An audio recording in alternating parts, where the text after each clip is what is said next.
Olá, turma, tudo bem?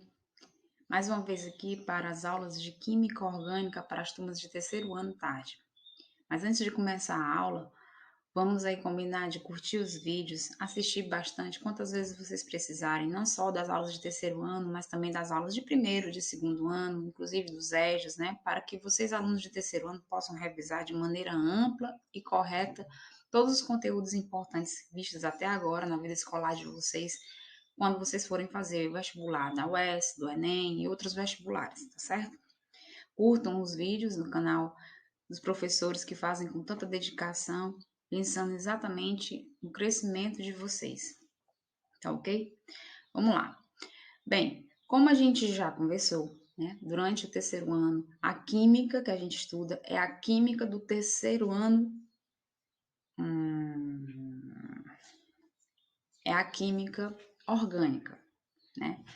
A química orgânica, como a gente já viu, ela é a química que estuda os compostos, é a parte da química que estuda os compostos do carbono. Mas os carbonos, eles vão estar ligados a todos os outros elementos da tabela periódica? Não. A gente viu que, por exemplo, o gás carbônico, que é o CO2, ele é um composto que tem carbono, mas ele não é orgânico, ele é inorgânico. Por quê? Porque ele não tem algumas regras básicas de formação de uma estrutura para se chamar composto orgânico, ele é inorgânico. E que regras mínimas são essas? Evidentemente, uma primeira regra básica para um composto ser orgânico é ter carbono. Mas esse carbono, ele tem que estar ligado a um grupo reduzido de elementos que estão lá apresentados na tabela periódica, que foram colocados à medida que a ciência foi descobrindo aí diferentes átomos, tá certo? A gente sabe aí que tem um pouco mais de 100 átomos diferentes, organizados, caracterizados lá na tabela periódica, e que todo o universo, incluindo nós mesmos, o que tem vida, o que não tem vida, é formado por moléculas que são formadas por esses átomos, representados por esses elementos químicos que são lá organizados na tabela periódica.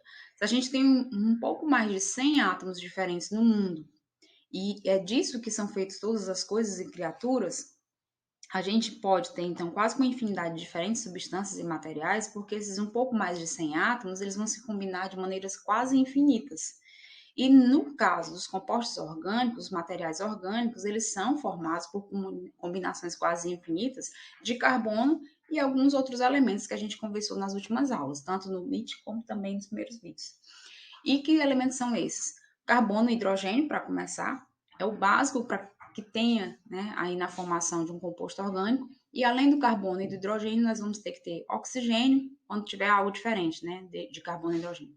Oxigênio, pode ter enxofre, pode ter nitrogênio, pode ter fósforo e pode ter quatro, né, no caso, flúor, cloro, bromo, aliás, 3 dos 4 elementos que compõem a chamada família dos halogênios, que é o flúor, o cloro, o bromo e o iodo. Então, os compostos orgânicos, eles basicamente vão ser formados por esses elementos, tendo carbono e hidrogênio como elementos mínimos, certo? Se por acaso, então, como o gás carbônico, um composto tem carbono, tem o oxigênio que está aí nessa lista, mas não tem hidrogênio, então ele não é orgânico, ele é inorgânico, apesar de ter carbono. Apesar, inclusive, de ter também o oxigênio que está nessa lista aí, tá certo? Então, resgatando essa informação inicial, que a gente tá bem no iniciozinho da química orgânica, a gente vai aqui verificar o nosso livro que vai ser, dentre algumas ferramentas de possibilidade de consulta para vocês, independente da gente estar no sistema remoto ou não, de estudo, né? Então, vocês têm aí o livro de Química como uma das ferramentas para que a gente possa fazer o nosso estudo, tá certo? Eu estou apresentando aí para vocês na tela o nosso livro na forma virtual, em PDF, tá bom?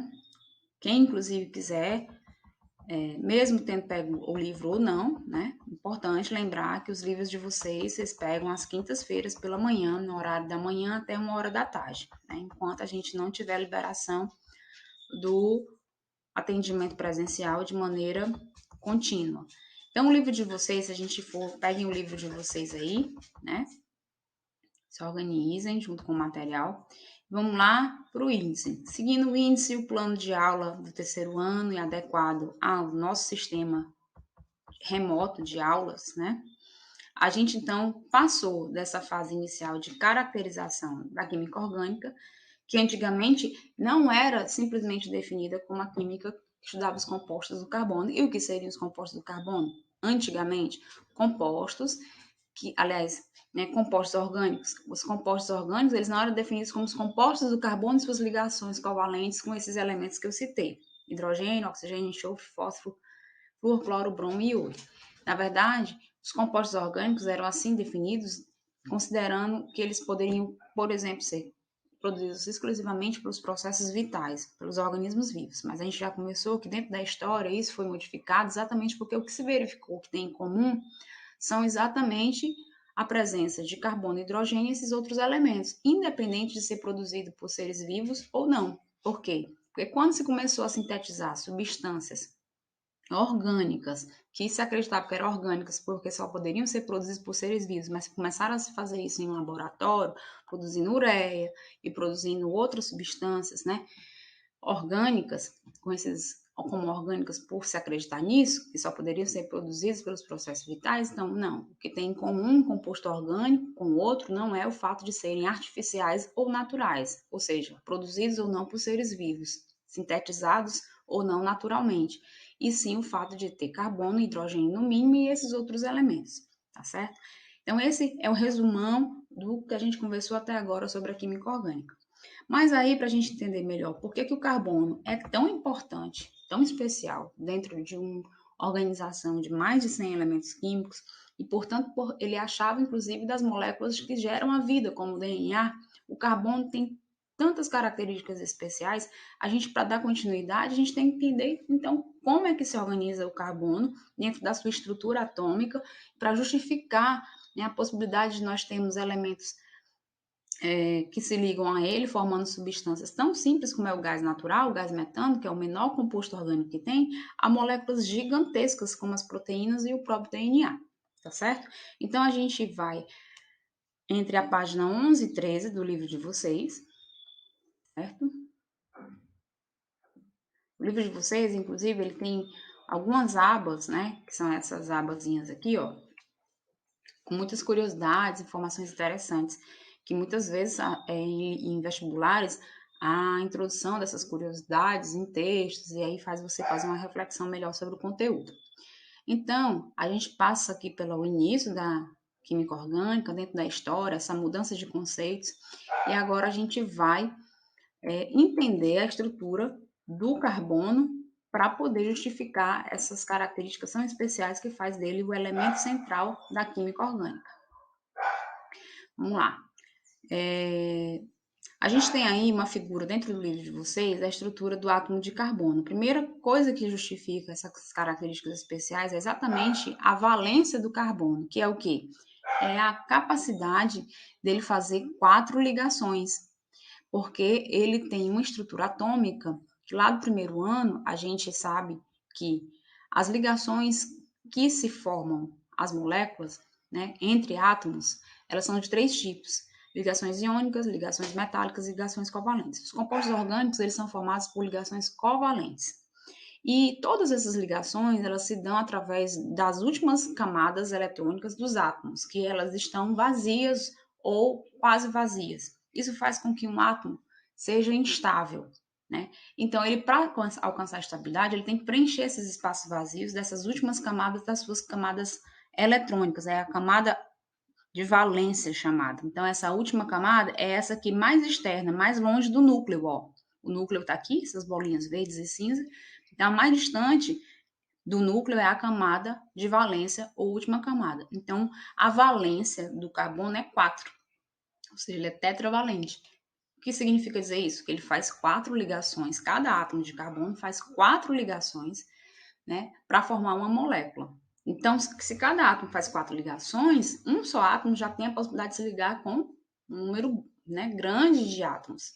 E isso pode ser aí aumentado, dependendo do tamanho da molécula, o tipo de molécula que vai formar, e literalmente o que é que a gente vai ter? A gente vai ter formações de moléculas com ligações praticamente com cadeias, repetições de ligações com cadeias, já que o carbono vai ser predominante nas moléculas, cadeias de carbono.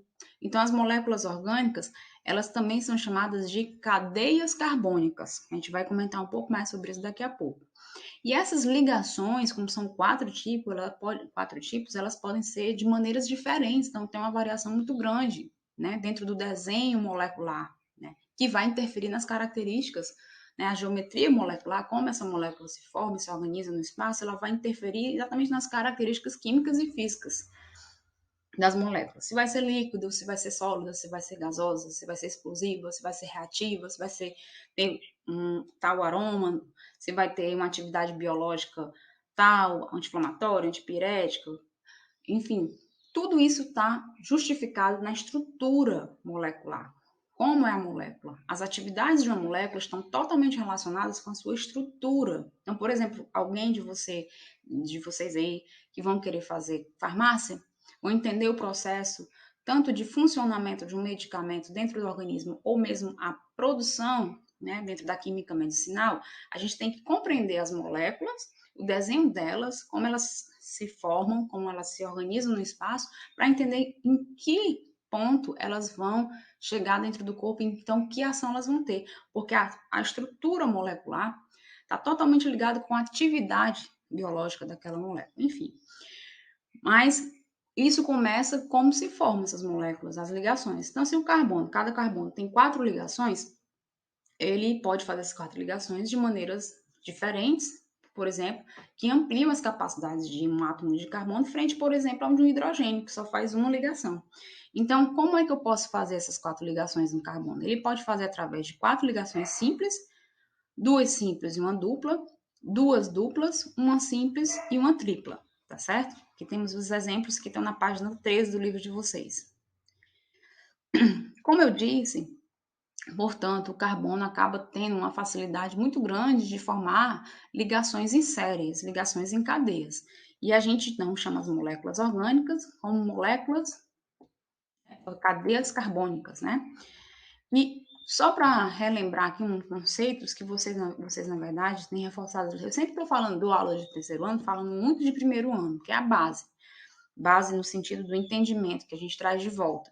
Por isso que é importante você, aluno de terceiro ano, fazer revisão de conceitos todos, né? E no caso de química orgânica, muito importante ver todos esses conceitos vistos de maneira inicialmente mais aprofundada no primeiro ano, né? Então, a gente tem alguns assuntos que são recorrentes, às vezes, no Enem, no UES, às vezes mais na UES, às vezes no Enem, e eu gosto muito de também comentar, né, coisas que passam aí, assuntos recorrentes da UES, que é um vestibular importantíssimo, né, e que, inclusive, hoje em dia já utiliza 100% da nota do Enem, se assim for o caso.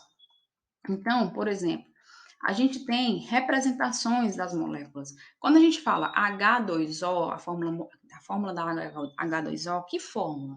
É a fórmula molecular, que diz o que sobre uma substância? Quantos elementos, quais elementos, né? Quantos átomos de cada elemento tem em uma molécula. Então, H2O é a fórmula molecular da água, que traduzindo quer dizer que uma molécula de água tem 2 átomos de hidrogênio e um oxigênio. Uma fórmula molecular, portanto, ela diz isso sobre a substância, que é muita coisa. Quem são os elementos que formam a molécula daquela substância, cada uma molécula, e quantos átomos de cada elemento. Então, na água, a gente tem cada molécula de água, a gente tem 3 átomos de 2 elementos, hidrogênio e oxigênio. 3 átomos, por quê? Porque é 2 de hidrogênio e 1 de oxigênio. Mas a fórmula molecular não te diz como estão ligados esses átomos. E o desenho, como estão ligados, isso no espaço, como eu disse anteriormente, são importantíssimos para a gente entender, primeiro, que como essa molécula existe, porque tem uma forma dela existir. Você não pode ligar os átomos de qualquer maneira. Isso é definido exatamente pela estrutura eletrônica. Então, você prevê como um átomo se liga a outro para formar determinada molécula e, portanto, conhece a geometria, o desenho dessa molécula no espaço. Quando a gente fala que, então, isso depende da estrutura eletrônica, são os elétrons que fazem essa comunicação, porque os prótons e os nêutrons, eles estão dentro do núcleo e não se movimentam, né? Com exceção dos materiais radioativos, que logo mais lá na frente a gente vai comentar desse assunto que também a gente revê no terceiro ano.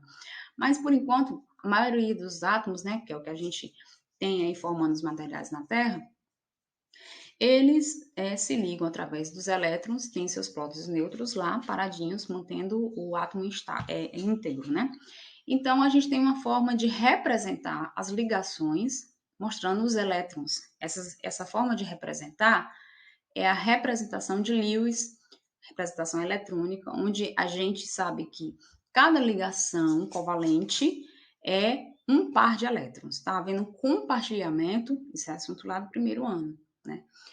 A gente tem um compartilhamento de 2 elétrons, um de cada lado, de cada átomo que está participando dessa ligação. Então, um par eletrônico. Se eu tenho, então, 2 pares eletrônicos, são 4 elétrons. E a gente, então, representa, na representação de Lewis, a gente já bota os próprios elétrons. Mas os tracinhos, então, são outras formas de representar o que está acontecendo aqui, de fato, o compartilhamento de elétrons. Então, por que eu falei da água? A água lá, a fórmula molecular, porque na fórmula molecular está me dizendo quem são os elementos e quantos átomos de cada elemento. Mas como está desenhado, quem vai me mostrar são as fórmulas estruturais, que eu posso ter a fórmula aqui, no caso, a fórmula estrutural eletrônica de Lewis, ou simplesmente representação de Lewis, que a gente vai analisar em alguns casos. Mas na maioria das vezes, então, o desenho das moléculas, na verdade, a gente vai chamar de estruturas químicas, estruturas moleculares ou simplesmente fórmulas estruturais. Eu vou representar, então, as ligações pelos tracejos, né? Uma ligação simples, um tracinho, uma ligação dupla, 2 tracinhos de uma vez, né, aqui, e uma ligação tripla, os 3 juntos, né? Sabendo, portanto, que cada tracinho é um par de elétrons, 2 elétrons. E com isso, o átomo de carbono, ele pode fazer isso de maneira seriada, formando literalmente cadeias carbônicas, né? Pequenas moléculas a gigantes moléculas com séries repetidas de ligações, onde o carbono é o elemento central, é o esqueleto dessa molécula. E com isso a gente tem nessas cadeias carbônicas classificações diferentes de acordo com essas ligações, como elas se mostram, como elas se alinham, como elas se organizam. E a gente vai ver isso detalhadamente nessa conclusão dessa etapa da nossa aula, tá certo?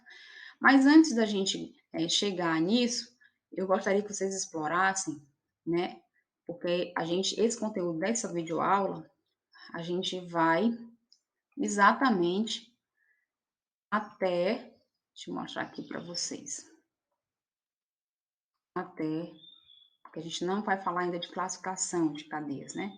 A gente vai até a página 17. Por quê?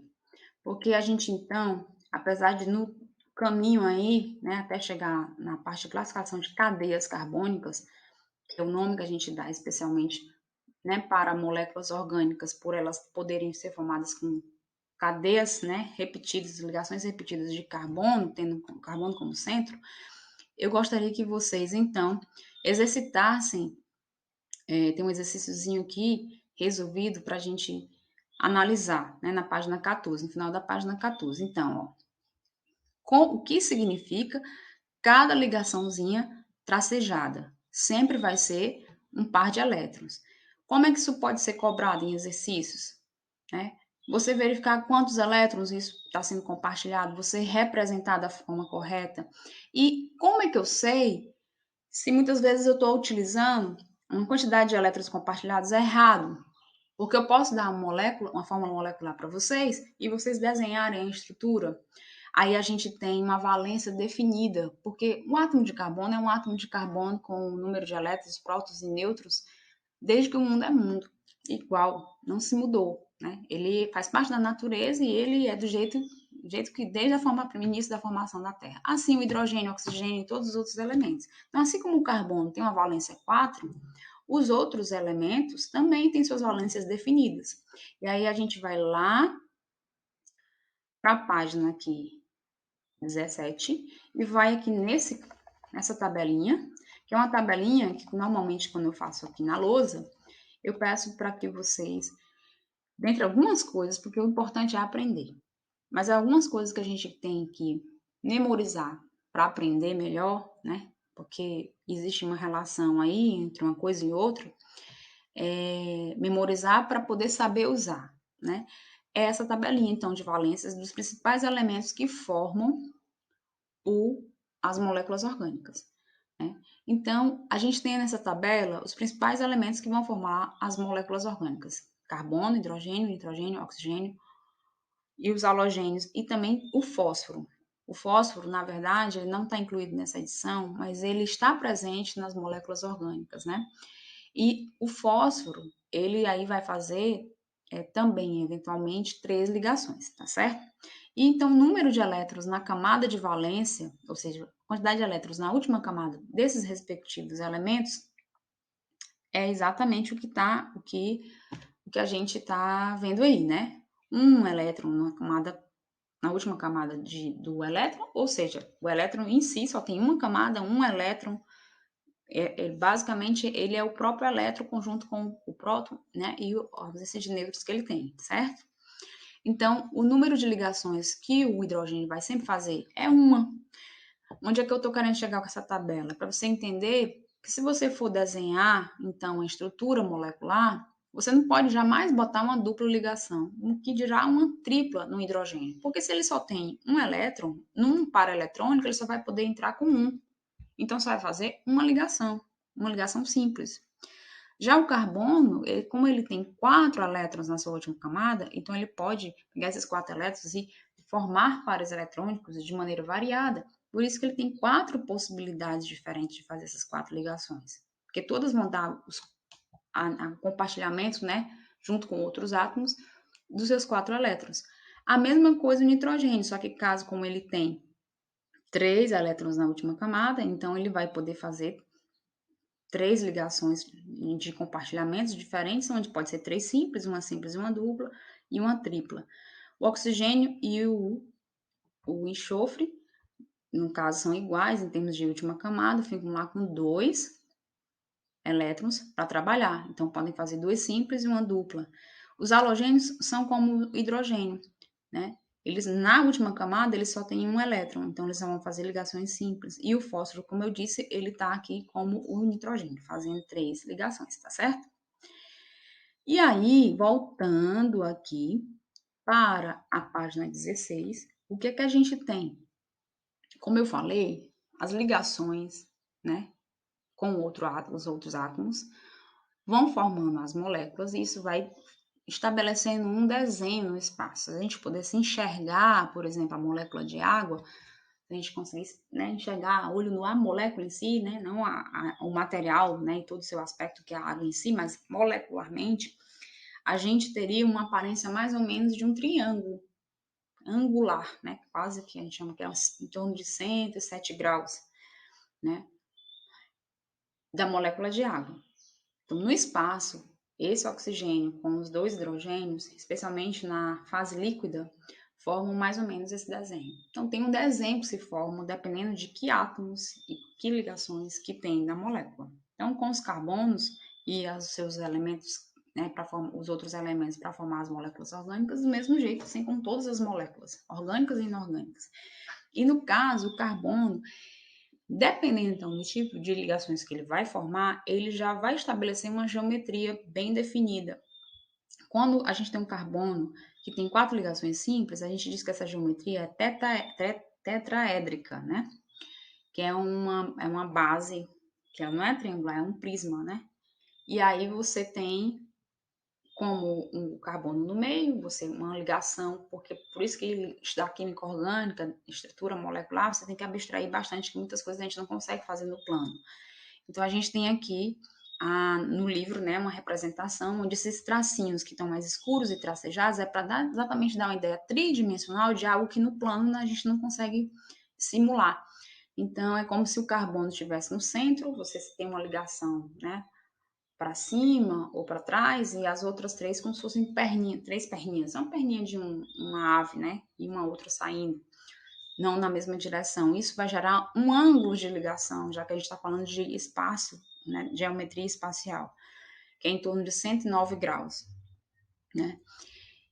Quando você tem um carbono que faz essas 4 ligações através de uma ligação dupla e 2 simples, então a gente tem uma estrutura e uma geometria desse carbono trigonal plana, né? Então, as partes da molécula que tem carbonos desse tipo são partes onde vai ter dentro dessa molécula uma aparência trigonal, uma base bem definida, né?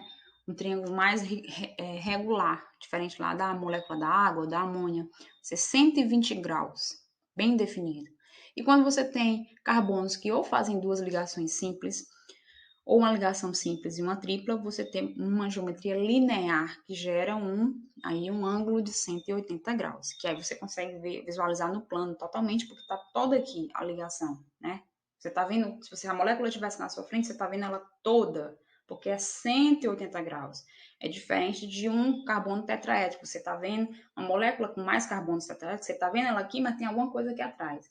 Aí daí a gente estudar química orgânica muitas vezes com modelos ou com programas computacionais, né? E aí, gente, dentro dessa estrutura, essas ligações, elas têm uma... Lá no primeiro ano, a gente estuda que esses espaços onde ficam os elétrons dentro do átomo, né? A gente chama de orbital. Então, quando a gente tem um átomo ainda, não formou ainda a molécula, se a gente estudar o átomo, né? Antes de formar a molécula, esses espaços mais prováveis de achar os elétrons são os orbitais. E a gente, quando faz lá aquele diagramazinho, a distribuição eletrônica, vê 1s, 2p, 3d, enfim, SP, DF, que são os subníveis eletrônicos, são partições de energia, pedaços de energia, digamos assim, que tem dentro do átomo. Os espaços prováveis de encontrar os elétrons, do tipo S, do tipo P, do tipo D, do tipo F, é o que a gente gera os orbitais atômicos do tipo S, do tipo P, do tipo D, do tipo F. Mas quando um átomo se liga a outro, ele deixa de ter aí orbitais atômicos sozinhos e passa a ter orbitais moleculares. Então, esses orbitais moleculares nós temos de dois tipos, que também a gente vai usar recursos de simbologia, que geralmente a gente usa latim ou grego, né? E que vão ser representados por letrinhas do alfabeto grego, pi e sigma. Então, quando você tem uniões de orbitais atômicos, de carbono com carbono, os outros elementos que têm ligações simples, aí tá aqui do ladinho, ó, nessa nota aqui do livro de vocês, na página 16. A gente tem, então, orbitais moleculares do tipo sigma. Então, aqui no carbono tetraédrico, a gente tem 4 ligações moleculares sigmas quando eles se formam. Já no carbono trigonal, a gente tem 2 simples, então tem 2 sigmas. E essa dupla? Essa dupla vai ser exatamente uma transformação aí, né, de uma sigma, 2 sigmas de antes, vai se converter em uma estrutura molecular e vai gerar o que a gente chama de uma sigma e uma pi. Então, uma dupla ligação é uma sigma e uma pi. Se uma dupla ligação é uma sigma e uma pi, então no carbono linear, nós temos cada carbono linear, ele tem ele forma quais tipos de orbitais moleculares, sigma ou pi? Se uma dupla, que eu acabei de dizer aqui, ó, cada simples é uma sigma, uma dupla é uma sigma e uma pi, então no carbono linear, do tipo duas ligações simples, vai ser sigma e pi, de cada lado. Vai dar duas sigmas, duas pis. E no carbono linear do tipo que tem uma ligação tripla e simples, na simples tem uma sigma, e na tripla, olha a sequência do raciocínio. Se na dupla tem pi e sigma, então na tripla tem duas pis e uma sigma. Essa parte aqui depois eu vou dar uma recapitulada melhor, tá certo? Porque é um assunto novo e pi, sigma, pi, né? Enfim. Isso aqui, gente, é importante destacar. É um assunto simplesinho, que às vezes a gente não comenta ou não reforça. E você, aluno de terceiro ano que vai fazer o vestibular da UES, a UES gosta de cobrar isso de vez em quando, né? Desde que o mundo é mundo e a UES é UES. Então, é uma dica importante. Geralmente, às vezes, é uma questão que é cobrada e como a gente negligencia, às vezes, esse assunto, às vezes pode ser a questão que vai fazer você não zerar na prova de química. Claro que a gente estuda para não trabalhar com essa perspectiva, né, de fazer só uma questão. Mas, às vezes, é aquela questão que vai fazer você continuar concorrendo, tá certo? Então, com isso, a aula de hoje, basicamente, foi a gente dar sequência aí no estudo da química orgânica. entendendo por que o carbono é esse elemento central, basicamente porque o tipo de valência que ele tem, ele faz 4 ligações, compreendendo que os outros elementos também têm suas valências, então revisem essa tabela, né? Reanalisem esse vídeo quantas vezes for preciso, tirem dúvidas comigo em relação também à geometria que vai se formar. Eu não vou aqui avançar nas cadeias carbônicas, porque a gente vai então fazer exercícios em cima disso que a gente conversou, a estrutura do carbono, né? As ligações que os outros elementos também fazem, né? E com isso, também, já que a gente falou tanto de fórmula molecular, fórmula estrutural, que é o desenho, a gente também trabalhar essas representações, tá certo? É importante vocês, então, basicamente, a gente vai aí avançar no livro até a nossa página, conferir aqui, 17, tá certo? Eu agradeço a atenção de vocês até aqui. Né, reforço a necessidade de vocês revisarem conteúdos, né, especialmente os conteúdos de primeiro ano, para que a gente possa estar sempre com a base, né, e tirar as dúvidas com os professores de vocês, tá certo? No mais, a gente vai passar depois as atividades, vai conversar, vai fazer aula ao vivo e todos os recursos que a gente já sabe que vocês têm para poder pedir auxílio para os professores de vocês. Um abraço, fiquem em paz, usem máscara, muito cuidado, né? Revisem os estudos e ficamos aqui disponíveis. Até mais, turma!